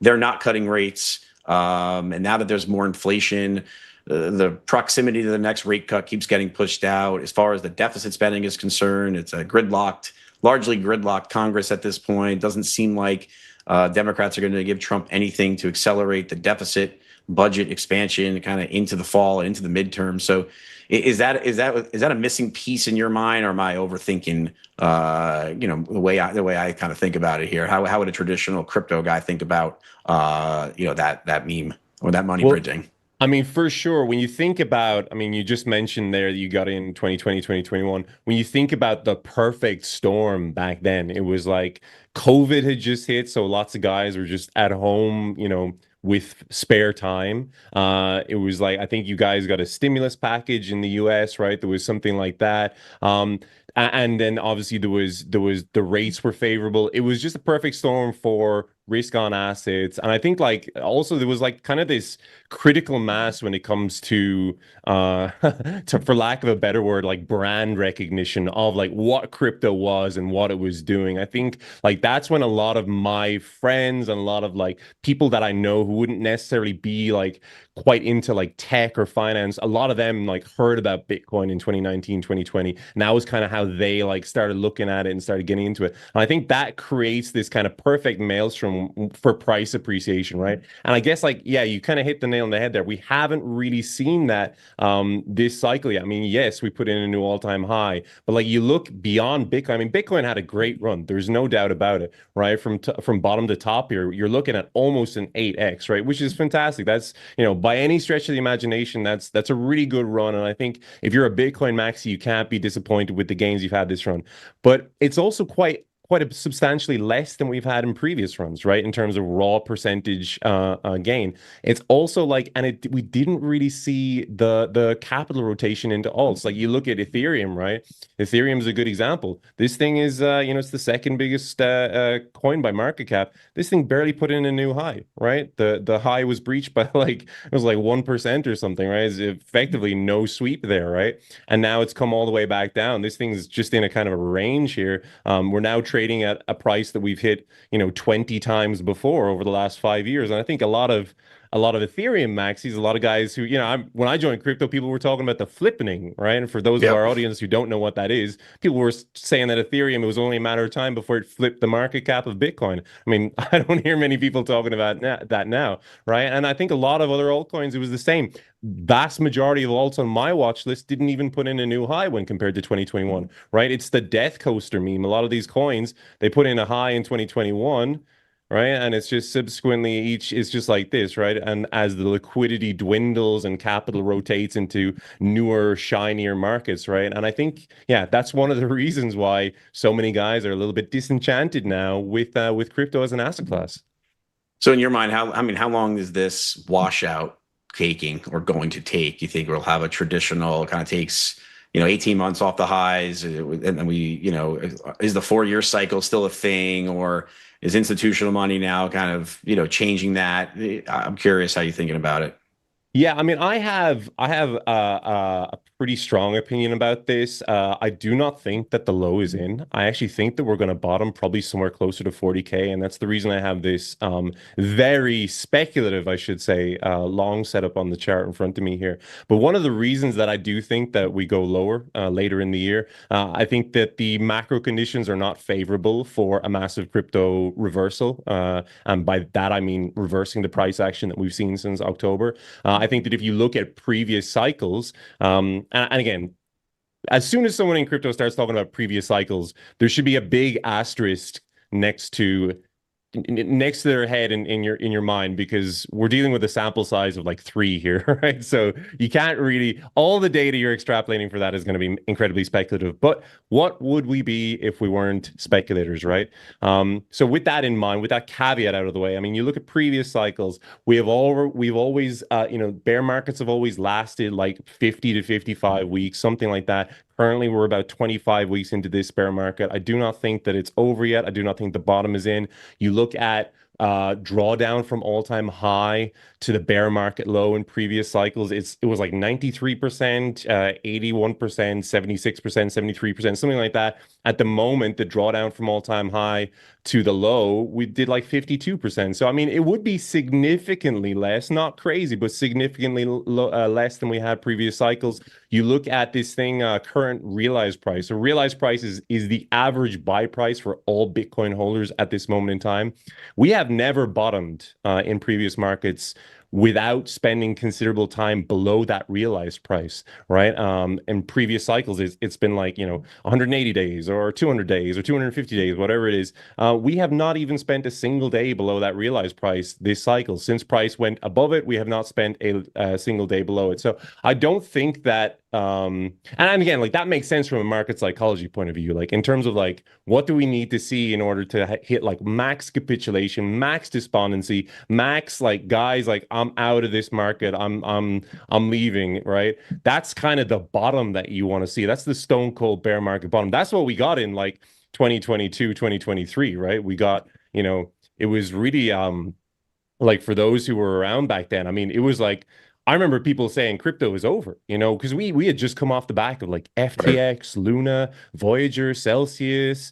We had like Tether FUD every second week. We had Binance FUD every second week. It was really like, I mean, we had like Gary Gensler and the SEC was coming after your bags. It was like, there were so many memes around the end of crypto back then. It's hard to believe that not only did we survive, but we thrived. I don't think we're anywhere close to that level of, max capitulation yet. So I think, yeah. I mean, my outlook for the high time frame for the long term is incredibly bullish. I'm so bullish on crypto as an asset class, but I think we've a little bit lower to come first.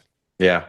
One of my concerns for Bitcoin is I guess it's kind of this last in for LIFO type digital asset companies, digital asset treasury strategies. And in a world where cost of capital is moving up, right? I mean, the cost to fund the AI CapEx story is getting more expensive. Companies now are going from being able to generate internal, free cash flow to pay for CapEx growth. Now they're debt financed that.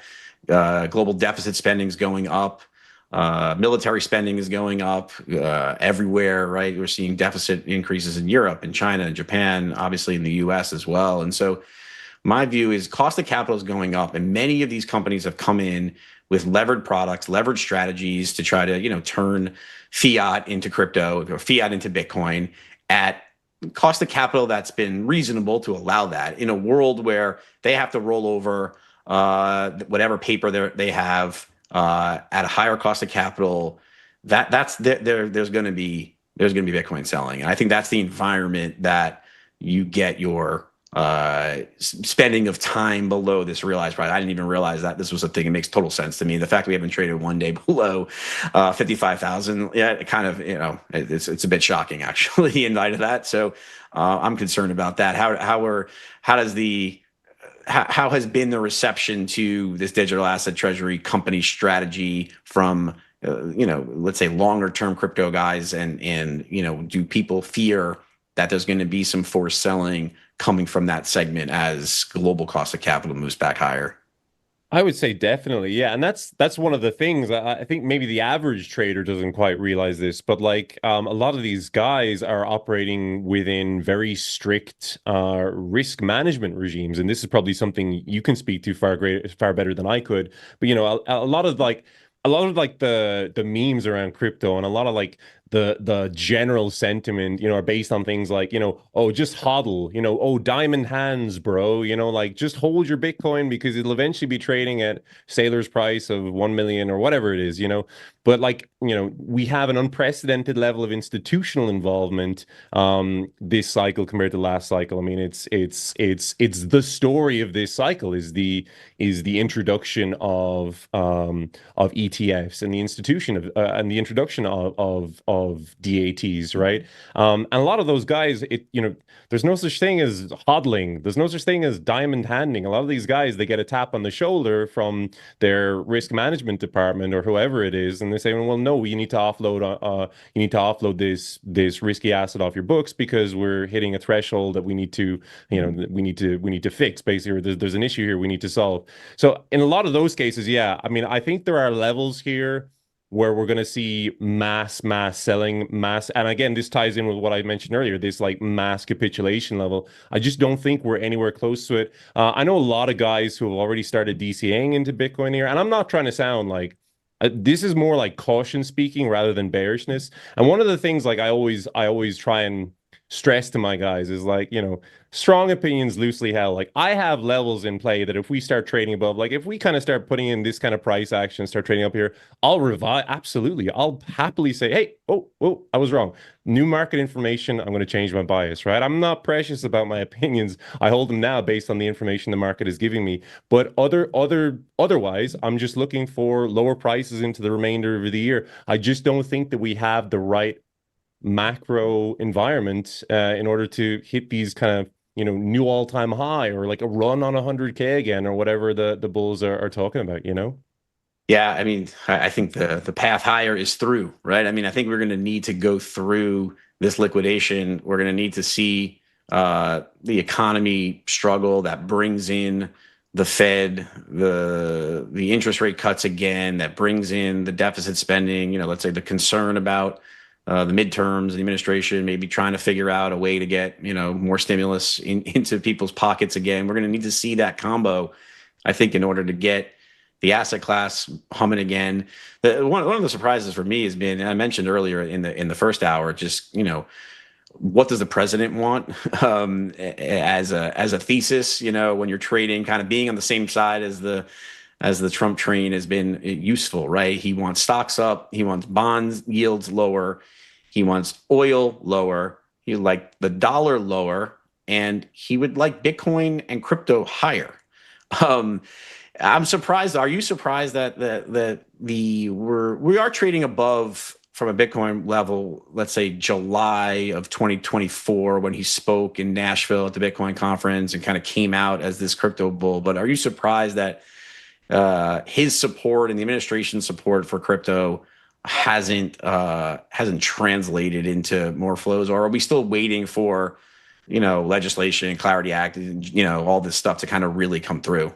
I mean, I'll put it this way. I have a friend who works in TradFi. He works with a big asset manager, and they basically got like all of their Bitcoin off their books once Trump launched his own meme coin. Okay. And that to me speaks volumes about like what the perception of that move was and how the smart guys in our wider financial space were viewing that.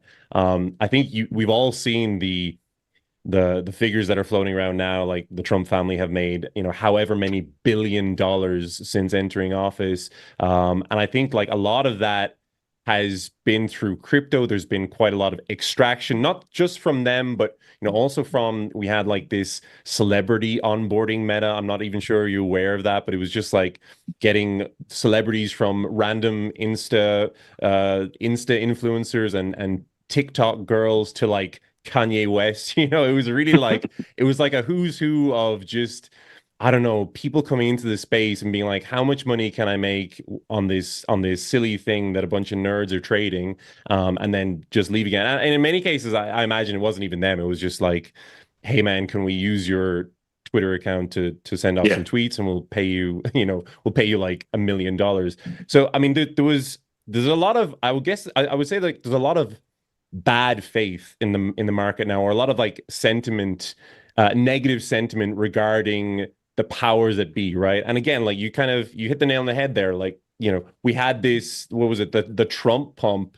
All right, I'm just looking at the chart here. I remember we were in this eternal range in 2024 from like March until October, right? It was just choppy price action, which is actually the price action that I really like, right? It was basically this slightly descending channel, range-bound price action. And then as soon as it was clear that Trump was going to beat Kamala, we had this huge upside move over the following year, which basically 2x'd us, right? But we've actually seen a full retrace of that move, right? We've gone back all the way back down to the point at which price broke out, the point at which Trump was voted in, and we're kind of trading back to where, as though nothing ever happened, right? Price has gone back to where it was, and I think that sums up the general feeling, I guess, from crypto natives regarding the Trump administration. And, we had a lot of promises going into the election. There was, America is going to be the crypto capital of the world, Bitcoin Federal Reserve, right? That was like a huge one.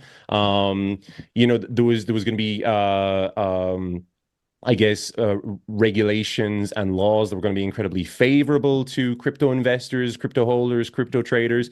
And I would say much of that hasn't materialized, or at least hasn't materialized to the extent that crypto natives were hoping for. Instead, we got, Trump coin launched, right? And if any of our audience are familiar with Trump coin, I mean, this thing is just ridiculous. It's hard to even fathom that this is the meme coin. This is a coin launched, ostensibly by the president or the team of the president. And after pumping to, $77 here, this thing is minus 96% from the highs now, right? It's, and I made a tweet back here a couple of months ago. Trump minus 97% from the highs is a pretty good summary of how altcoins have traded this cycle. And I think that's pretty indicative of just how this market has gone for many, right? We were promised X, Y, and Z, and instead we just got max extraction, right? Yeah. And that doesn't leave a good taste in people's mouths. No, there's certainly a disillusionment from this crypto community, which was pretty instrumental in helping him get elected.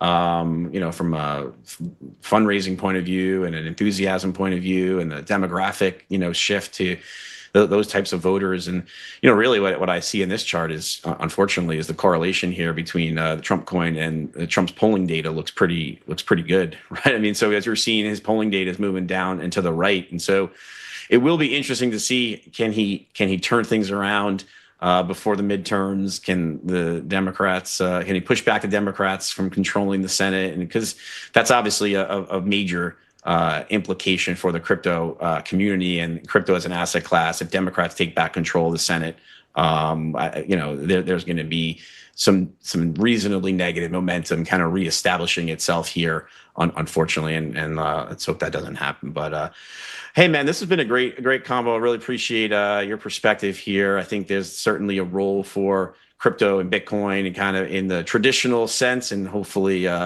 we'll find some time in the future to keep chatting about this. But it's been great. I really appreciate it, man. Absolutely great. Thanks so much for joining. Awesome. Thanks.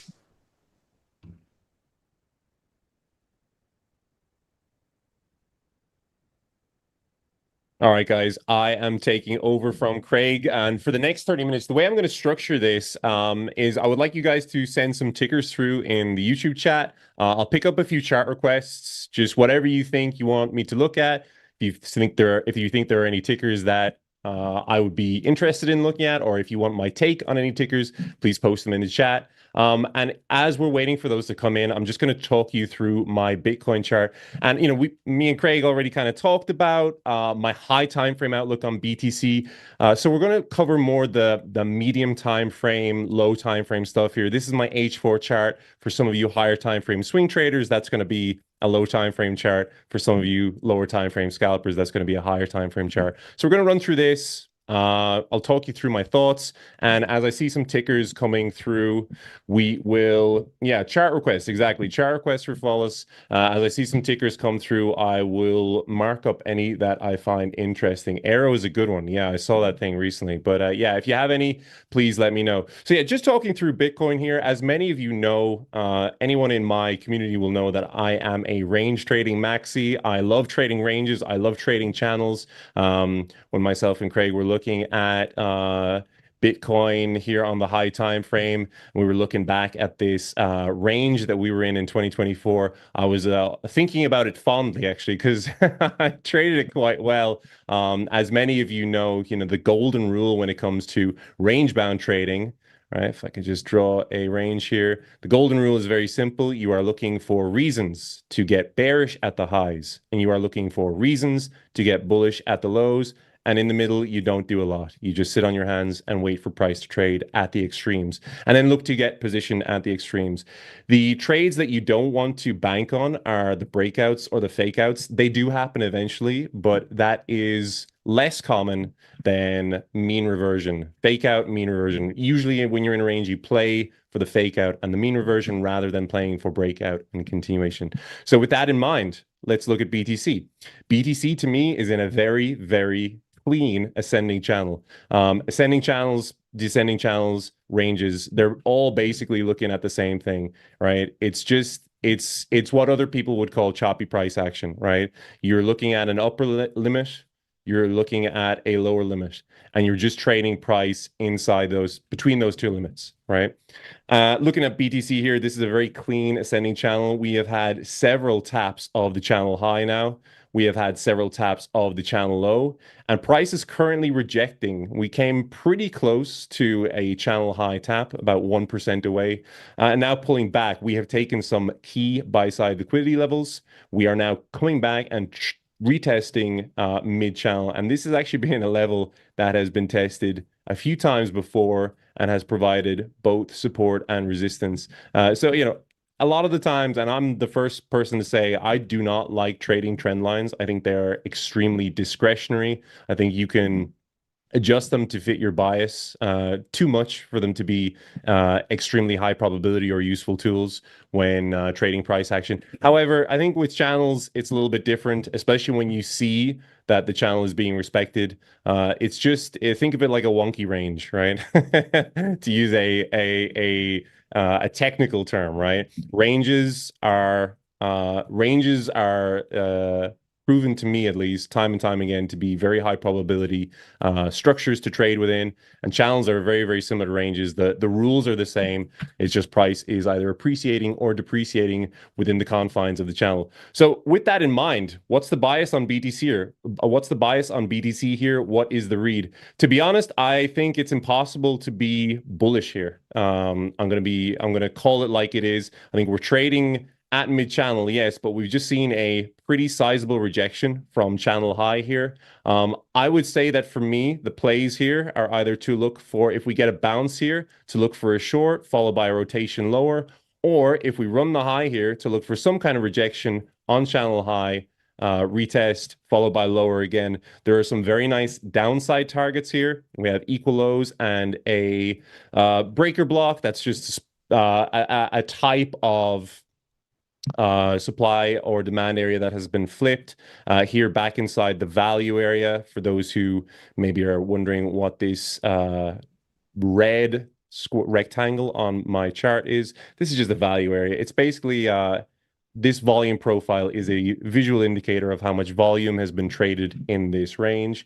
And the value area is just the first standard deviation of volume. You don't really need to know specifics. There's probably someone on the stream now who's like, what is this guy talking about? All you need to know is it is a zone that price will be drawn to when price is in a range. That's effectively all you need to know. It's considered fair value. It is where the most volume takes place because the most traders are interested in trading price when it is at that price, right? The most traders are are interested in engaging with the chart when it's that price because they see it as fairly valued, right?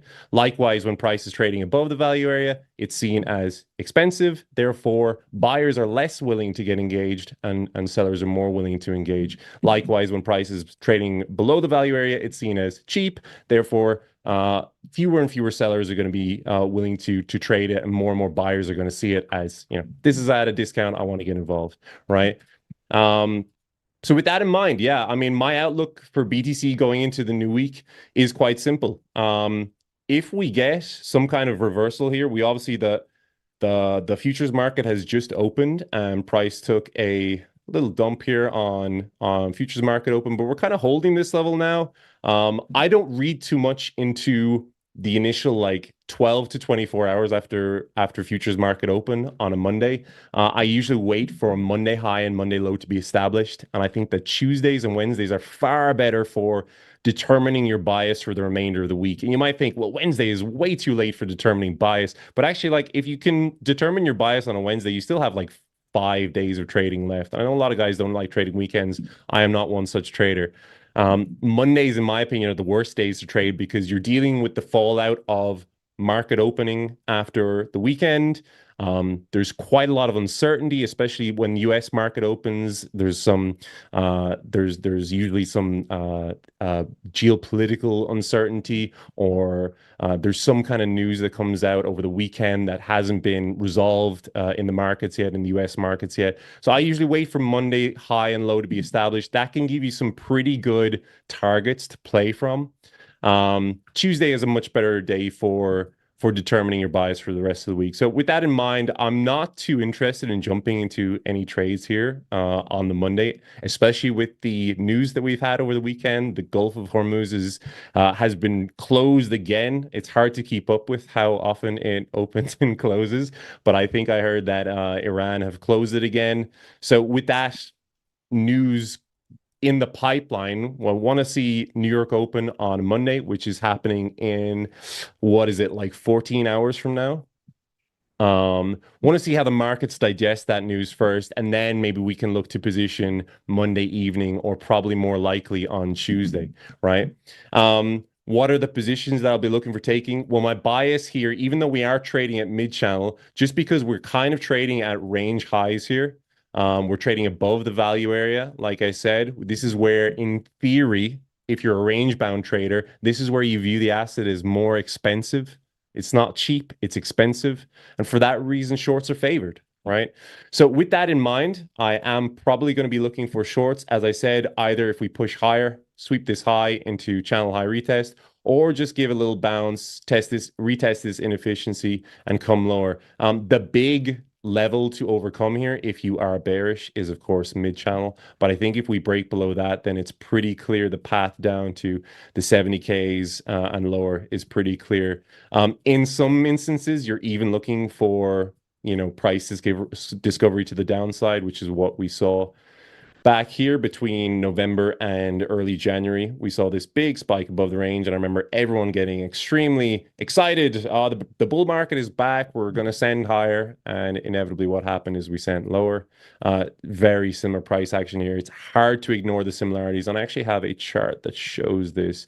Yeah, this is actually a chart that my good friend Trader Mercury shared with me, which is he uses these moving averages. This is the daily simple moving average 100 and the EMA, exponential moving average 100.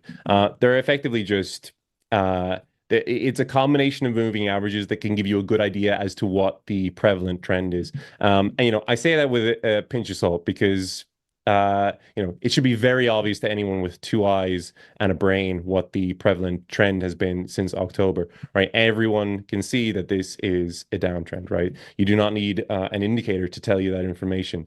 However, one of the things that you look for when price is in a downtrend is signs of reversal, right? What are your levels here? What are you looking for price to break above in order to say that a reversal is on the cards? And I think that that's where moving averages can help. So when you look at these moving averages and you see, price reacting, giving these retests here and reacting to the downside, you're looking at this latest retest, right? And it's bang on our range high, our channel high retest, which is what we just spoke about in this chart. And we're saying, okay, so if this is the level that price is retesting, well, what do we need to see? It's like the up or down meme, right? It's quite literally, if I have, yeah, it's it's the up or down meme, right? People always say, right? Is price going up or down? And it sounds like a meme, but actually you should, if you're a trader, you should have levels marked on your chart. And it's really like, if price goes above that, then X. If X, then Y. If price goes below that, then I have a bearish bias. I will only flip that bearish bias if price goes above those moving averages, trades above the range, breaks out, flip structure, whatever it is, right?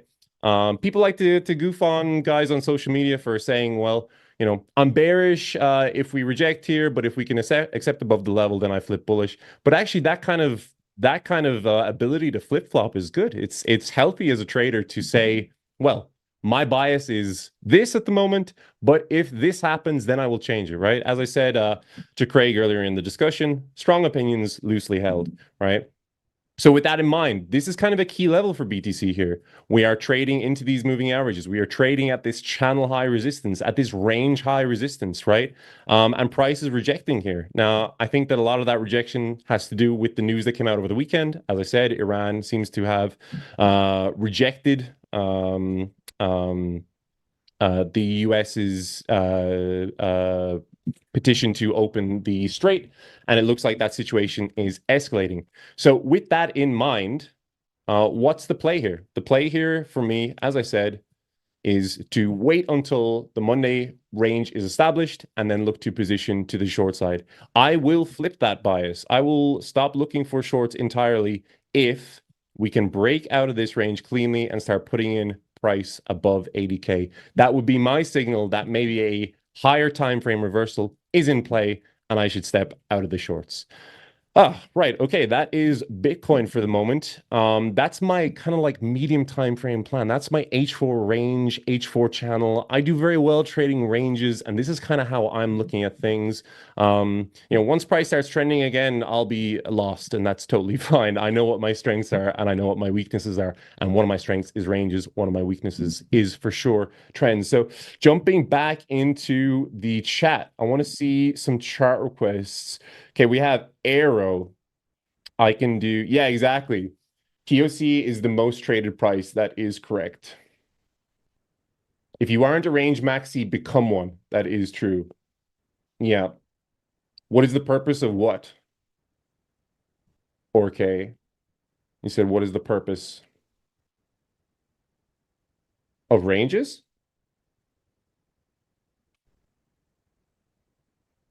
Data never lies.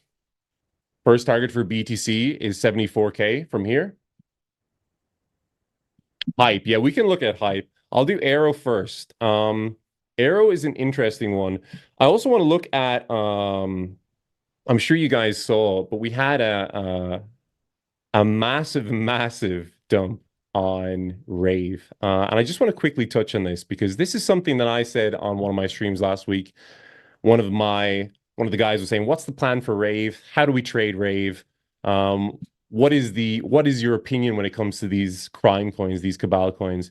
And I simply said, what I actually wrote was, cabal coin, 99% of people will lose money trading this. Do not touch it if you value your sanity and your capital. So for those who are unaware, Rave it's a bundled coin, which means that like insiders own something like 97 or 98% of the supply of the coin. It went like 10,000x in a week. And this is just absolutely nuts, right? If you look at the price appreciation here, yeah, 10,000% in like 8 days. Absolutely crazy. And just as it hit like 28 billion market cap last night, like 24 hours ago, 28 billion FDV, I should say. Zach came out and said pump and dump. Zach XBT, by the way, is like one of the big whistleblower accounts on CT for those who are unaware. He basically said pump and dump activity for Rave originated on BitGet, Binance Gate, call to action, and he tagged the CEOs for Binance and BitGet, both of whom responded, and you can see those responses below. And subsequently, price dropped 98%. So it has gone from 28 28.30 to now sub $1. Just an incredible, an incredible pump and dump, but also a cautionary tale. These are coins that very few retail traders will make money on. If you're looking at a coin like this and feeling FOMO, just stop. That's not the right emotion. The emotion you should be feeling is detached bewilderment. I think that's the only fair emotion here. Do not look at this coin and say, God, I really need to be positioned here. I need to be trading this coin. I need to be in a long. I need to be in a short. You don't need to be anything. You will not, vast majority of market participants will not make money on this coin. You think about edge, right? In terms of trading, you think about what do you bring to the markets that allows you to make money repeatably and consistently, right? In high volume, high liquidity markets, it's much easier to have a proven edge and to display that edge and to make money from that edge. You don't have an edge trading these coins. Very few people do, especially when there's such a high level of manipulation and so few people actually controlling the coin and how it moves. Just stay away. This is not the first time this has happened, and it will not be the last. Want to look at LIT. So this is a coin. This is lighter for those who don't know. This is a perp dex, the second biggest perp dex, I think, after, well, by certain metrics after hype. And we'll look at hype after this. We spoke about a long setup on stream earlier in the week. And I mentioned that this was something I was looking at, this sweep of these lows into this breaker inefficiency. It would also be 71% Fibonacci pullback from this high, which I quite like. That's usually a high probability level for reversals. And one of the guys was asking me, am I in this trade today? And I said, no. I'm not in this trade, and I'm not going to take it unless I see more from Bitcoin. And the reason I say that is very simple, right? If you're longing altcoins, you can never do it in a vacuum. You can never just long an altcoin and fingers crossed, hopefully it goes up. Hopefully the setup plays out, right? You always have to be cognizant of the wider market macro. You always have to be cognizant of what Bitcoin is doing. You have to be cognizant of what the S&P is doing. You have to be cognizant of what, in many cases, what the geopolitical situation is, right? And at the moment, Bitcoin is trading at range highs, right? It's trading into resistance. We have a very uncertain macro political situation. And I just don't like the idea of trading a very high beta, high risk asset. Now, if we see a breakout from BTC, and I spoke about this already, if BTC breaks above this level, let's say we get peace in Iran tomorrow and Bitcoin pumps up here. In that case, yeah, I'll jump in here. And it doesn't matter if price has gone up 10 or 15 or 20%, and I miss that sniper entry.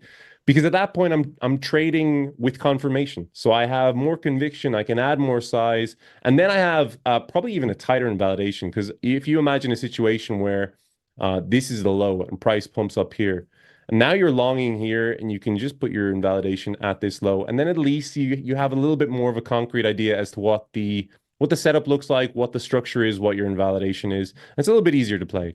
So yeah, that's my advice to anyone looking for any altcoin setups early this week is, unless you see something that's really like A plus ticking all your boxes, my advice is to, yeah, just tread cautiously. Because it's, as we all know, if BTC pulls back from resistance, which is where it's trading now, then altcoins are going to have a tough time. Bitcoin is not where the smart money is flowing, says Kimberly. Yeah, I would agree on that. And that's actually something that Craig and I spoke about. The capital rotations into crypto have not really happened, or at least I would say that the Bitcoin capital rotation, since October, money has been rotating out of the market rather than in. Who has the courage to sleep through a gold short? Gold isn't something that I've been trading too much. I did take one trade on it. I actually shorted the top. I shorted like 5.4K back in January. Don't ask me how early I closed it though. I think I closed it for like a like a 6 or 7% drop. Want to check on Arrow was one of the chart requests that we got. So I will check on that now. What ticker do we look at? Probably, yeah, Coinbase here. Do we have, yeah, there we go. Yeah, interesting coin. I mean, look, as with all of these altcoins, you are looking at you're looking at an asset that has been downtrending for, in many cases, several months. This has been downtrending since August 2025. So it's hard for me to look at this and say, there are some high probability longs to take here, even though we have had a nice little pop out of this, whatever you want to call this, accumulation range, consolidation. That's a pretty forceful rejection as well, though. I think the best case scenario with a chart like this is that you kind of treat this accumulation as a range, and then you look at the appreciative price action as some kind of breakout, right? And in that case, that kind of gives you a pretty clean range here. Maybe I'll adjust this to be something more like this. Gives you a pretty clean range to work with here. Let's do this. And in which case, you're kind of looking for this to hold. You're looking for this range high level to hold. You're looking for something like this to occur. Basically, this to be your range breakout retest, and for price to bounce here. Now, the flip side of that is that if price starts coming back inside this range, it doesn't look great. And I would actually say that at that point, these lows start becoming a very tantalizing prospect, right? In a lot of cases, you're going to see something like this. In fact, I would say this is probably more likely to happen, especially if BTC pulls back, is you're going to see a break of structure here, some kind of retest, and then a full rotation lower. I would actually say that that's a little bit more likely, but who knows? With these coins, there's such an element of of chance. It's hard to say definitively one way or the other. 74.5K looks good for BTC. Are you shorting or longing? Good job, says Kimberly. Thank you, Kimberly. Doing our best here. Hype is the only altcoin chart worthy of leverage trading at the moment. I would agree with that, actually, to be honest. This is although it has come down quite severely, I would say, from this high. The beautiful thing about hype is, like, I think you can say with relative certainty that it's going to be higher next cycle. It's one of those coins. I actually include it now with the likes of Ethereum and Solana. I think it's one of those coins that just won't go away. I think it's eventually going to trade above $100. Do I think that's going to happen this month or next month? No. In fact, I'm hoping, and you see here I have some speculative long setups on my chart. I'm hoping for sub 20.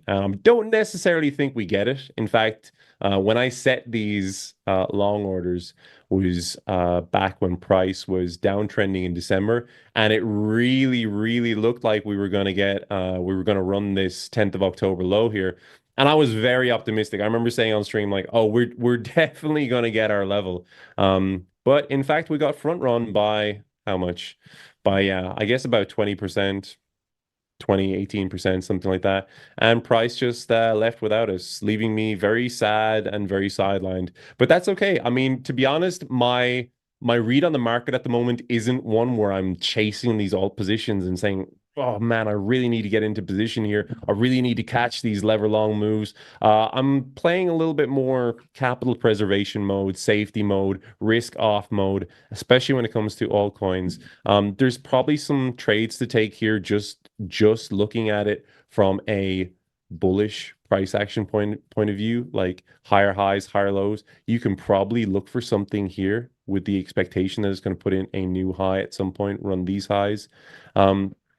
But not necessarily a trade that I'm really, really keen to jump into or chase. I would actually much prefer, hype is a coin that I would much prefer to get involved in a spot buy capacity. I would like to buy quite a large spot position in hype, but I don't think I'll be doing that here. In fact, I don't think I'll be doing that anytime soon. But let's see. Maybe we get sub 30. Maybe we even get sub 20 if we're very, very lucky later in the year. But yeah, hype, very, very nice coin, and one of the few coins that I'm exceptionally bullish on. Stretch it out. Things look close, but when you stretch out the date, you see the time is further out. What is that in relation to? You're specifically referencing the price action for intraday trades. Gotcha. Tau, I saw Tau was one of the coins requested. This is actually a coin that I marked up previously. And I've already spoken about why I think Tau will be trading sub 100 later this year. I had a lot of guys in my community who were asking about long setups on Tau when price popped from 170, 180 all the way up to 370, 380. We're saying that Tau is going to be the next big coin. It's going to send. It's going to be trading at 500 soon. Follis, I need a long setup. Help me out.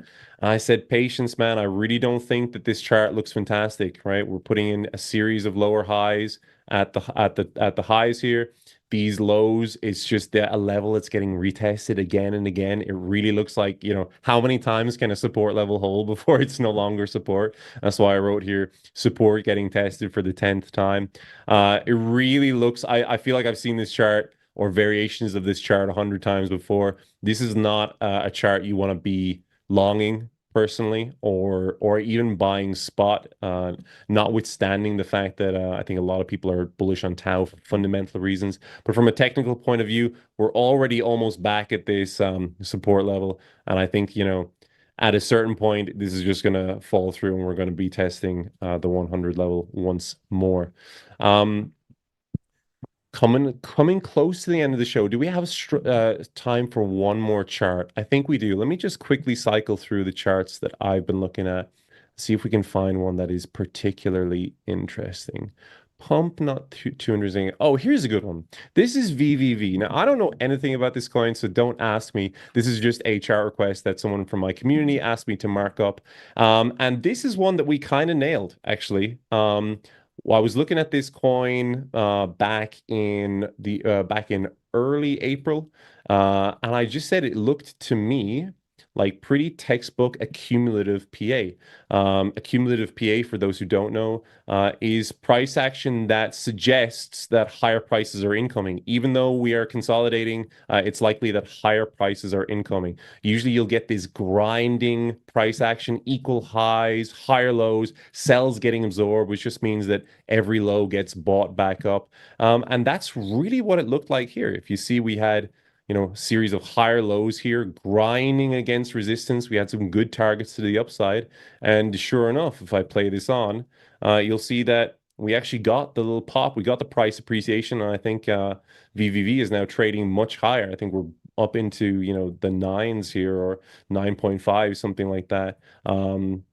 Which is, quite a nice read. And one of the reasons that, just because price is stalling at the top of a move doesn't mean that a reversal is in store. A lot of the time, stalling at the top of the move can mean that price is waiting to leg up again rather than waiting for a reversal. All right, boys, I think we're coming to the end of the hour show. This was the crypto closeout with NinjaTrader and Kraken.